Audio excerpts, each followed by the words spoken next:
Om Namo Bhagavate Vasudevaya. Om Namo Bhagavate Vasudevaya.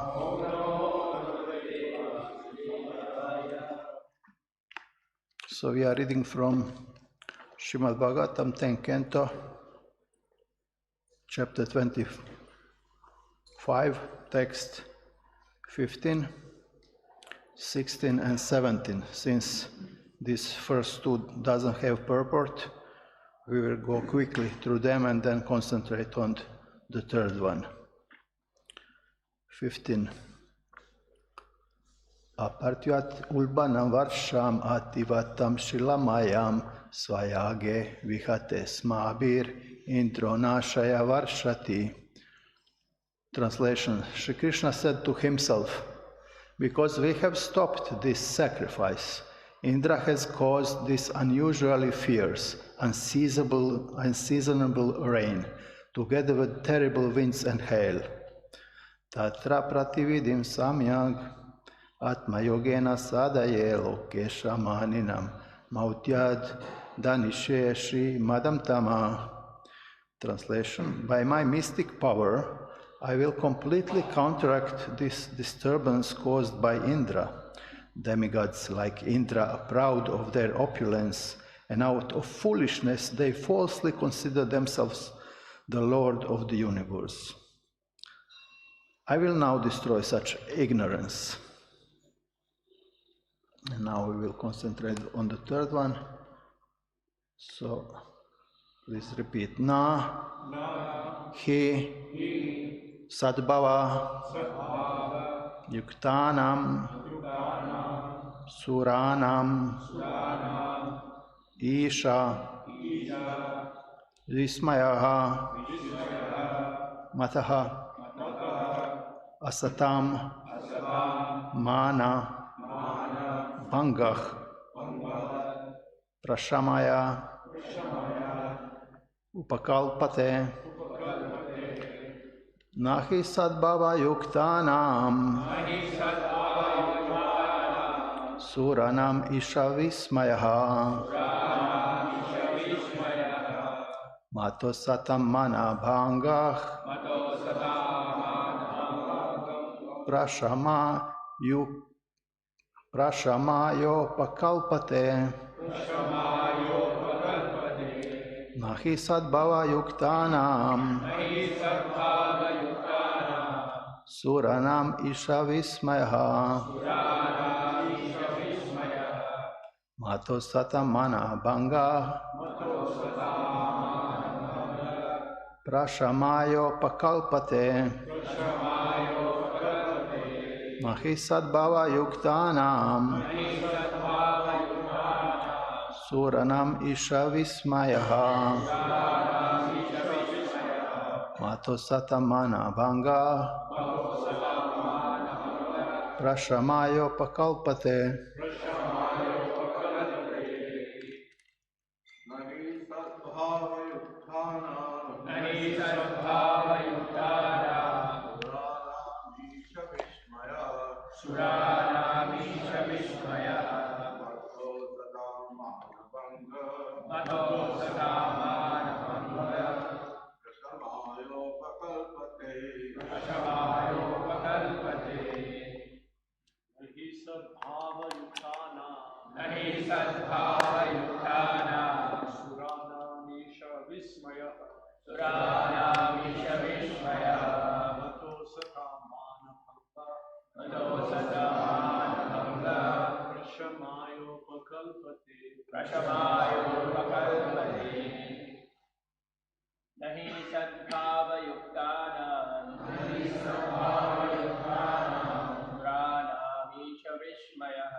Mataji?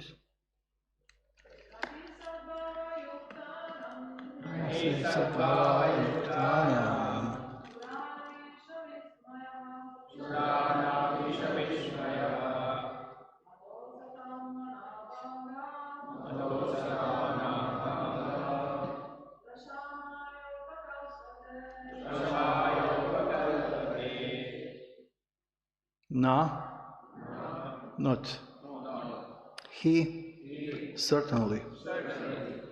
Sadbhava, with the mode of goodness. Yuktanam, who are endowed. Suranam, of the demigods. Isha, as controlling lords. Vismaha, false identification. Matah, by me. Asatam, of the impure. Mana, of the false prestige. Bhanga, the eradication. Prashamaya, for relieving them. Upakalpate, is intended. Translation. Since the demigods are endowed with the mood of godness, the false pride of considering oneself the Lord should certainly not affect them. When I break the false prestige of those bereft of goodness, my purpose is to bring them relief. Purport. The demigods are supposed to be Sadbhava Yukta, endowed with spiritual existence, since they are deputed servants of the Supreme Lord. In the Bhagavad Gita it is stated, Brahmarpanam Brahmahavir Brahmagnom Brahmanahutam Brahmaivatena Gantavyam Brahmakarma Samadhinam. That which is duly offered to the Lord becomes spiritualized. The demigods engage in the devotional service of the Lord by managing various departments of cosmic administrations. Therefore, as demigods or as servants of the Lord, their existence is pure sadbhava. When the demigods fail to live up to the high position given them by the Lord, and deviate from proper behavior, they are not acting as demigods, but rather as conditioned souls. Mana, or false prestige, is certainly an anxiety-ridden burden for the conditioned soul. A falsely proud person is not truly peaceful or satisfied, because his understanding of himself is false and inflated. When a servant of the Lord becomes asat, or irreligious, the Lord saves him from impiety by breaking the false prestige that has led him to be offensive or sinful. As stated by the Lord himself, Yasyaham anugranamami harishye tadaanam shanaich, I give my blessings to a person by taking away his so-called opulence. Of course, the advanced stage of devotional service to the Lord, as described by Rupa Goswami, is Yukta Vairagya, utilizing the opulence of this world to execute the Lord's mission. Obviously, the things of this world can be used wonderfully to spread the glories of God and to create a godly society, and a more advanced devotee will not be seduced by material paraphernalia, but will dutifully and honestly engage it solely for the pleasure of the Lord. In this particular case, Lord Indra forgot that he was a humble servant of God, and Lord Krishna therefore arranged to bring this bewildered demigod to his senses. Nahi sadbhava yuktanam suranam isha vishmayaha matosatamata bhangah prashamayo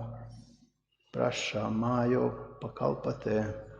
Since the demigods are endowed with the mode of goodness, the false price of considering oneself of the Lord should certainly not affect them. When I break the false prestige of those bereft of godness, my purpose is to bring them relief.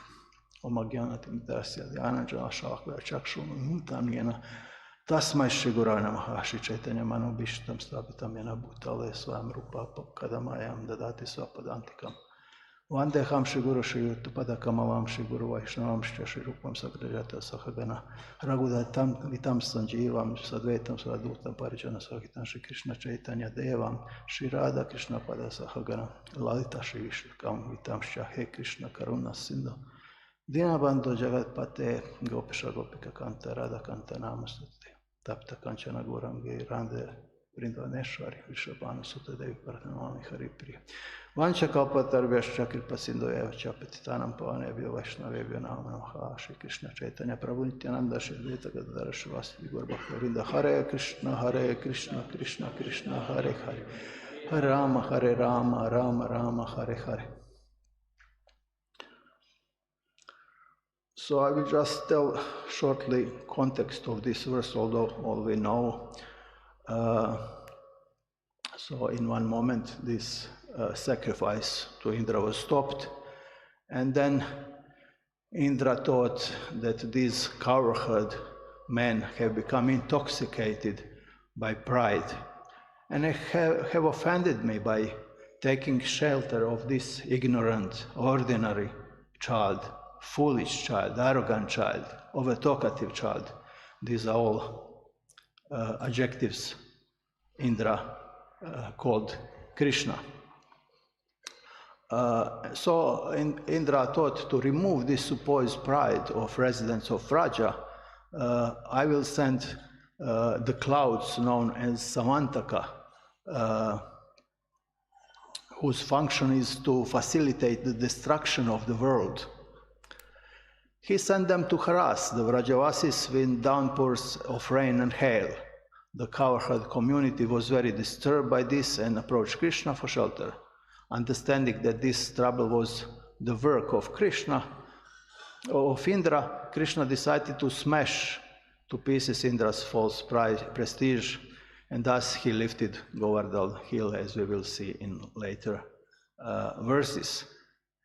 So in this verse 16, Krishna actually said, this rain and storm is caused by Indra because we stopped sacrifice, and he sent this unseasonable rain. And then in next verse he said, but I will counteract this disturbance because demigods like Indra are proud, And then in next verse he said, yes, I will smash this false pride of Indra, and in such a way bring him relief. In such a way I will correct him.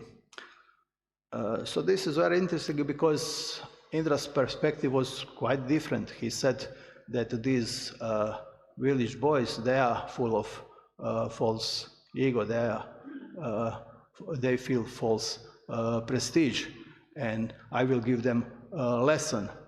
And this is very often when a person is inflicted by false ego, that he thinks other people, my opponent, he is on false ego. And we have many such instances that conditioned souls has quite different perspective than perspective of Krishna's devotees and Krishna. Ultimately, Arjuna thought, if I fight in this war, the tradition will be destroyed and irreligious will arise. But Krishna's perspective was completely different. He said, if you do not fight, then tradition will be destroyed, and then irreligious will arouse. So in the modern psychology, this phenomenon is called projection. You have this box projector. Actually, picture is in projector, but projector projects this picture on the wall. So similarly, conditioned soul is full of false pride, like Indra, but he thinks this side, the other side, is under the influence of false ego. So this is called projection in modern psychology. And we have many instances of such projection, in Shastra and in our day-to-day life. Many times person will say, I'm telling you out of duty, but actually it's not his duty, For example, someone will say, I'm just telling this because of welfare of Krishna Das, but Gokul, I saw he didn't attend 3 days Mangalarati.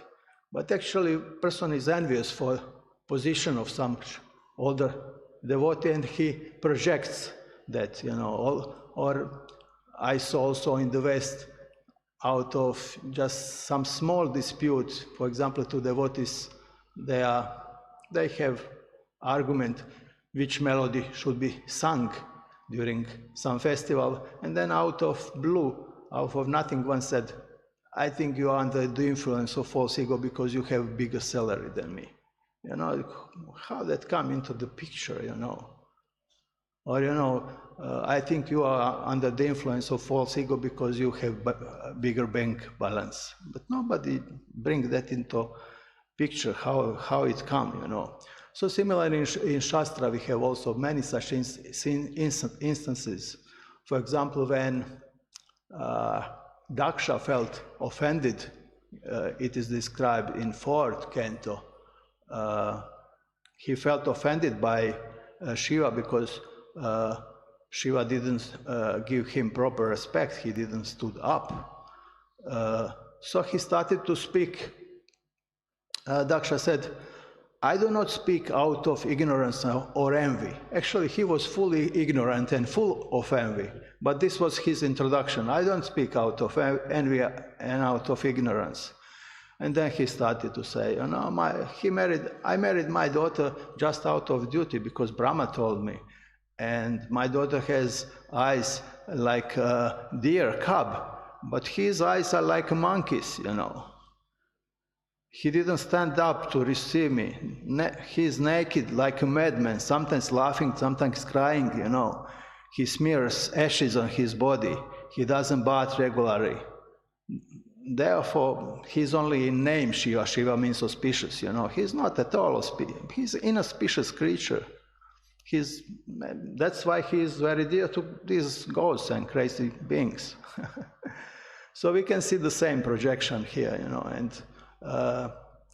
with the mercy of acharyas, with the mercy of devotees, we can actually understand what's this situation.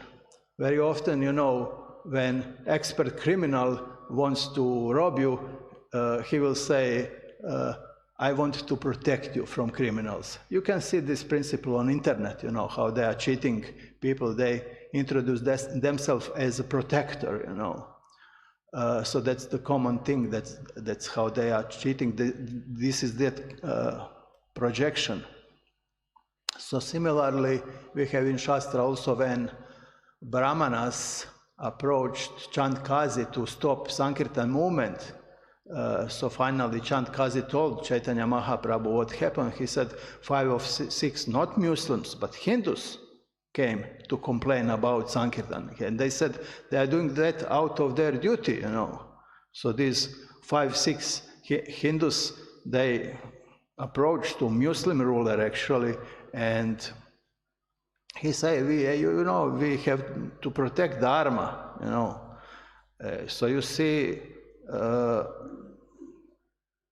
people cannot sleep because they are chanting loudly. So we are doing that out of welfare of general society, because besides that, the mantra, will lose power because it's widely distributed. This is not good for Dharma also. So these people, they are chanting only to fill their stomachs. And you see now in Chaturmasya, Vishnu is resting also. So they are disturbing Vishnu by chanting loudly this Hare Krishna, Krishna Krishna, Hare Hare, Hare Rama, Rama Rama, Hare Hare. And then what will be the result? Vishnu will become angry. And when Vishnu is angry, then he will give us famine, It will be dry season next year, so there will not be rice. And then what after that? The rice price will go up. And we are just telling you out of your duty, you are the ruler, you have to stop this, This is irreligious. They are fanatics, So many times you heard also someone called devotee who wants to practice very rigidly, that he is fanatic, He's fanatic. He is not fanatic, we are envious. That's the problem, that's that projection. which we can see from Shastra, from old past, or in presence, and or in near future. There are also one interesting incidents when Narottam became popular and started to initiate local devotees, give them diksha from local community people. So the Brahman community didn't like that because, Narottam was from Shudra family. So they came to King Raja Narasimha, in Pakapali. The battalion of Brahmins came to court and said, so King welcomed them and said, I'm very happy because I can see that sun had risen twice today, because once when the rice risen, another Brahmins came to court. So the king's door is always open to Brahmanas. So how they started conversation, they said, we do not have personal ambition in this complaint, so we are doing this just out of duty, because religious principles have been violated. It is duty as a kshatriya, as a king, to act in this direction to protect Dharma. The Shastras say that in Kali Yuga, Shudra will study the Vedas. But this Narottam, it is not that he only reads Veda, but also he initiates. Since he started preaching, even a few Brahmins have gone mad and they got initiation from him. So his influence is increasing and people are worshipping only Vishnu. And in such a way, all other gods will be neglected. This is adharmic. So very often you can see this principle of projection, how people who are envious thinks other side is envious. So we are doing this only out of duty. So we have to be careful in this world, because, as I said, the most expert criminal, he will introduce himself and say, I will protect you from criminals, and he will rob you.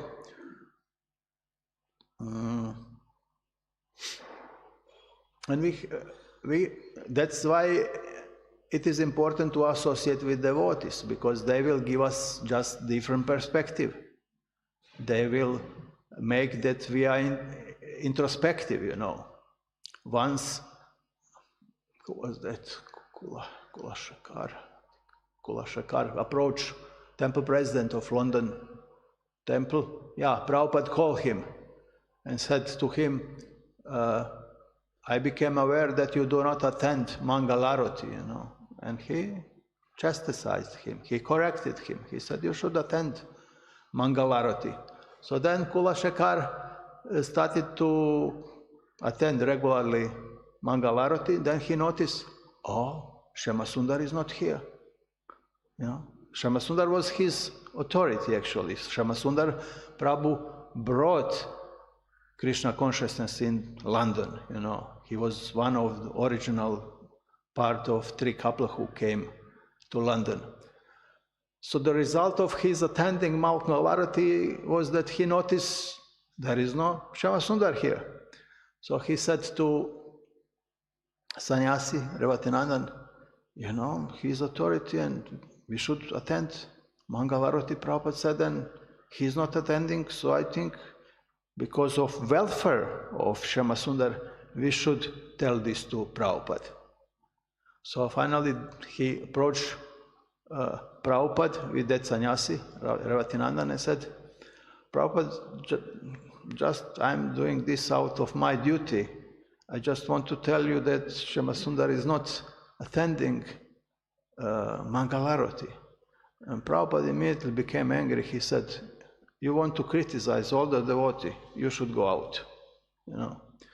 So from one perspective we can say it's bewildering, because it seems that Prabhupada has double criteria, How is that, But from another perspective, we can see it is not the purpose that Prabhupada wanted that he attends Mangalarati so that he can see who is not attending. This is not his duty.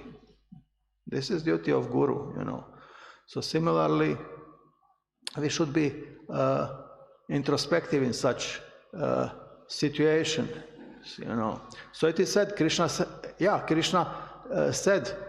it is said that Vishnu had in four arms, he has flower and chakra and what else?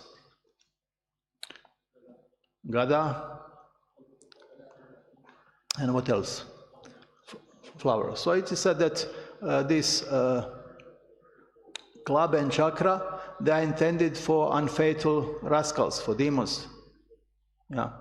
And these other two are intended for devotees, lotus and conch. But since the Lord is supreme absolute, all his weapons have the same effect. Therefore, because Krishna is the absolute, his protection and destruction have the same effect. Yes, Krishna said, Paritrana Sudunam Vishanasha Chadushkritam. But ultimately, it's the same, because it's for the protection of Jiva.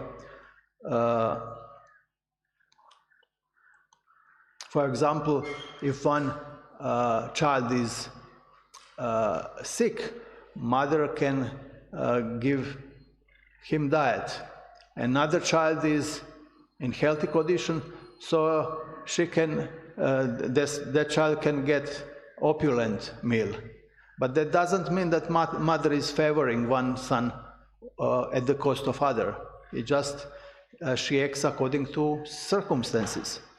So similarly, Vishnu, Krishna, in one moment he will correct one jiva, another he will protect. But ultimately it's all for protection.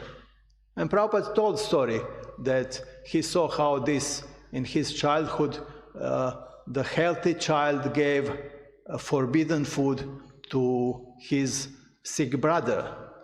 And then when mother realized, he beat the healthy child because he did something which wasn't for the ultimate welfare of the sick child. Thus, Krishna uses stick and carrot, we say. I don't know if there is in English, in creation is stick and carrot. It means praise and punishment according to circumstances, but ultimately this is all meant for the well-being of that person. So understanding Indra's mind, Krishna corrected him, and Krishna later, 2 chapters later, he said, finally Indra came to his senses, and he said, I was such a fool, I was thinking that that you are ignorant child, but how you can be ignorant? You are completely out of the mode of natures, and actually who was ignorant? That's me. I was under the false ego. So Indra realized his position, and then Krishna said, he said, man blinded by false ego, by intoxication with his power and opulences, cannot see me that I'm standing in front of him with the rod stick in my hand, for the punishment. So if I desire his real welfare, I drag him down from his materially fortunate position, Krishna said. And that's why Krishna acted like that. And if we think Krishna did it very gently, from one side we can see how much Indra was under the influence of false ego. If you want to kill mosquito, you will not take gun, You will take a rod, or something, But Krishna Indra used these Samantaka clouds, Why you need Samantaka clouds for destroying one village? Samantaka clouds are meant for the destroying of all universe. But because he was so much angry, because he was put out of the center, he wasn't worshipped any longer, he became so angry. And we can see that's why Krishna said in Bhagavad Gita that out of 3 ways, anger is one of the way to the hell is anger. So under the influence of anger, Indra became so much, angered that he wanted to take any weapon to destroy, the most powerful weapon just to destroy one small village. We can see also when Ashwatthama became in such state of mind, he used Brahmastra just to kill one small embryo in the womb of Uttara, you know. Why you need Brahmastra to kill one small child, you know? But when a person is under the influence of anger, he cannot control himself. Of course, Prabhupada said anger can be used in Krishna consciousness. Ultimately, Arjuna was angry, Hanuman was angry.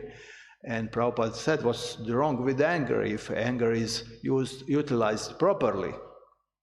But generally, for conditioned soul, when one is in an angry mood, stay away from him. You can see instances when two people have a fight, they are under the strong influence of anger. So if someone wants to pacify them, sometimes they kill him, you know. So people know better to stay away from such, you know, anger people. So Indra was under such influence of anger that he sent these Samantaka clouds to destroy, whom to destroy? The most dear of Krishna. So he didn't act just like ordinary conditions. So this is like, acted like a demon actually, you know. See, he was such in bewildered state of mind. So if we are Krishna, we would punish him very severely, you know. But Krishna actually punished him indirectly, you know. Krishna smashed his ego with small pink, how you say, finger, pinky. 7 days lifting Govardhan hill, you know. And then what Krishna said, did after that, because he understood mind of Indra, he went on private place. You know, he didn't want to humiliate. He didn't want to humiliate him any longer. You know, and then he went private place. So Indra came and finally apologized. And we can see how Krishna is actually gentle. You know, and it's not that Krishna. The main purpose of Krishna is to punish jiva. You know, he wants to correct jivas. You know, that's the purpose of his punishment. Sometimes punishment will be severe, sometimes less severe, but ultimately purpose is to correct jiva. So similarly, Prabhupada also, he was so much protective about his devotees, you know, when some demons, when some unconsiderate people attacked devotees, he would always protect them, you know. How they could? Prabhupada said that they are doing the best they know, you know. In due course of time, they will correct, you know. Once, you know, first when devotees came to Vrindavan, they were a bit rough. They didn't have culture, and they were all young, passionate, enthusiastic, but at the same time passionate. And during some prasadam in Vrindavan, they started to fight physically to devotees. And Rajavasi was shocked. And he approached to Prabhupada and said, I'm so shocked. I'm so shocked. They were fighting. Prabhupada said, yeah, you are shocked. They are fighting. I'm shocked that they are chanting. So Prabhupada turned on joke, you know, but actually, you know, protected devotees. Or sometimes when devotee, local secretary Madhudvisha changed temple position at the temple president in Australia, he put it Charu Prabhu, and before him was Mohanananda. So Prabhupada sent a letter to Madhudvisha. He said, one thing we must always remember. Our devotees were accustomed to bad habits in their previous lives, and therefore sometimes they resort to them. They do it again. Instead of rejecting them, we should correct them as much as possible. We can reject anyone, it's very easy. But to reform someone, that requires tact and skill. And in that sense, kind words are best. When I was in Sydney, I noticed that he was a very good boy, intelligent and talented. He was simply a little misled by unfortunate circumstances. So we can often see such Prabhupada generous mood, how he always he didn't want to smash false ego of his. He did it, of course, but as Krishna did it with Indra's ego, but he did it in a gentle way, so that person can realize, yeah, that was my mistake. And at the end of this purport, Prabhupada mentions also this yukta vairagya given by Rupa Goswami. So we can ask ourselves how to get rid of this false ego, because the cause of false ego is a false sense of possessing something, And then we can think, if I do not possess anything, then I will not be proud. What you will be proud of, If you are a wealthy man, then it's easier to be proud of your wealth, your house. But if you do not have a lot, then what you will be proud of? But Prabhupada said, even the beggar is proud. If he begged that day 5 rupees more than other, he will be proud. So it's not method how to get rid of false prestige, to get rid of material things. What's the method? That's Yukta Vairagya given by Rupa Goswami. We have to use everything in Krishna's service, and that's how we will get rid of false pride. This bank accountant in bank, when in office, he is counting so much Lakshmi, but he is not proud because he knows this is not my Lakshmi. This is just my duty. I'm counted this Lakshmi because for the sake of my company, for the sake of my master. So if we are in that mood, this is the actually formula how to get rid of false prestige. And in that mood we can understand we do not possess anything. Even this body which we are called mine, what to speak of my wife, my wife. Yeah, I just recently discussed with Guru Maharaj about this Vanaprastha, how they think some devotees, why I should give up my wife, when she is pure devotee. But then why you are thinking that this is your wife? So what to speak about even this body, that's the perspective of pure devotees. They think, this is not ours. We are just rented. This is rent a car. And after some time, that's it. So, and that's mercy of acharyas and pure devotees, how we can get rid of false ego, And we will get our lessons in association with devotees. So they will teach us, They will show us other perspective. And we are thinking, we are right, we are right. I'm doing this out of my duty. Someone will tell you.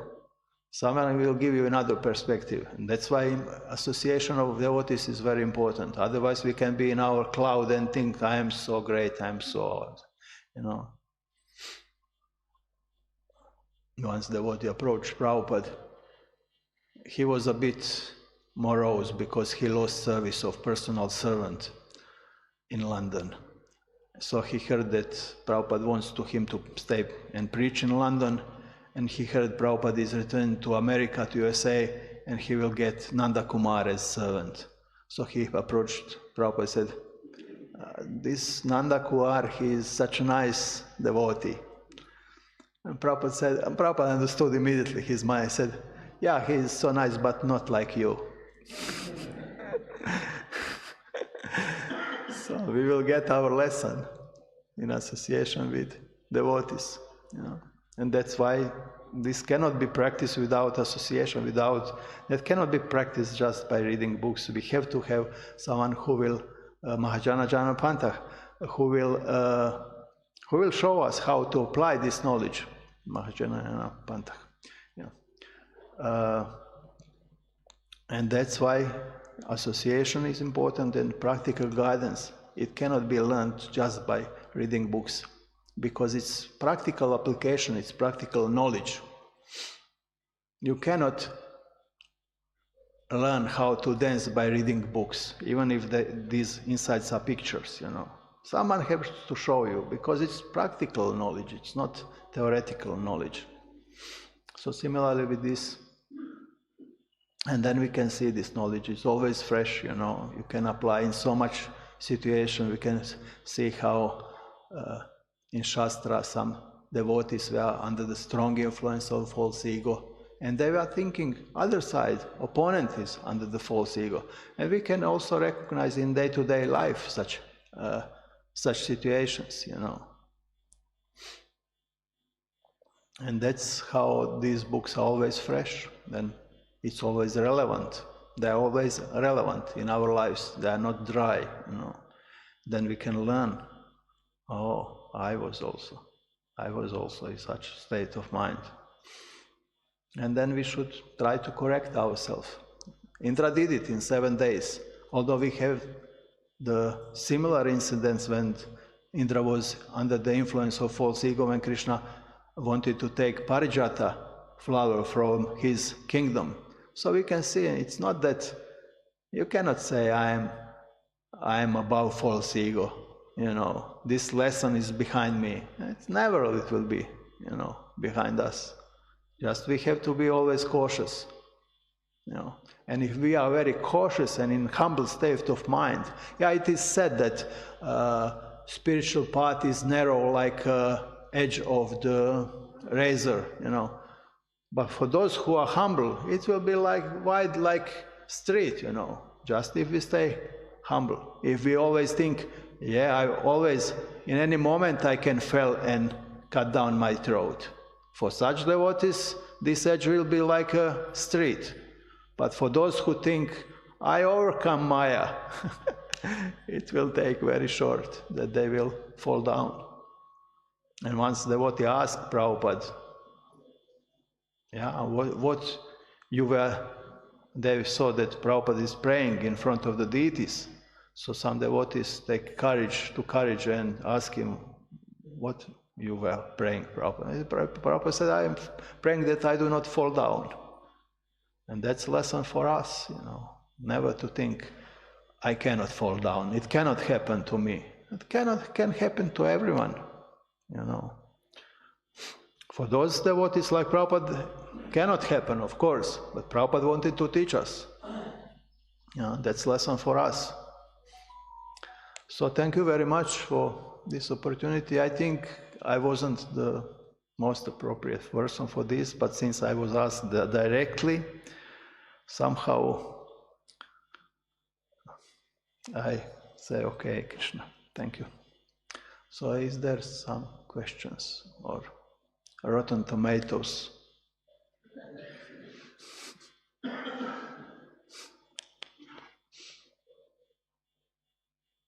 So thank you very much. Srimad Bhagavatam ki jai. Oh, you have. Just in the verse 16, just 2 days back I saw in the commentary, it's mentioned that the Samvartaka clouds were sent by Indra. Srila Vishwanath Chakravarti Thakur in his commentary is pointing out that even Krishna wanted to teach a lesson to Vayu also. So other leaders will also learn. Through Indra, he wanted to teach the other demigods, other leaders as well. And he said that because the Samvartaka clouds were sent and they were following what Indra said, so Krishna also wanted to teach them a lesson that, that he could take care of his whole situation with all those clouds. That was very interesting. Yeah, that's a good point. So Krishna teaches not just one person, but many who wants to be taught. Similarly, when Daksha was, and Daksha had dispute with Shiva, you have both 2 camps immediately. Lesson is for all. This is not just, lesson for Indra. Actually, it's for us. Like Arjuna took role of a conditioned soul, although he is not conditioned soul, just so we can learn. So thank you.